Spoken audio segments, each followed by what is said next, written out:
Hi, to change app icon color on your iPhone 16e, all you have to do is to edit your home screen. For that, just press and hold any free space on your homepage till every feed will start shaking like that. And now click this Edit button in the upper left corner. After that, select this option to customize your home screen.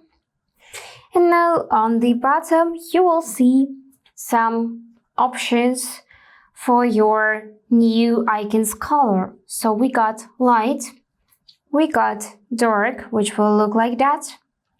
We got automatic, so depending on the time of day, and we got tinted.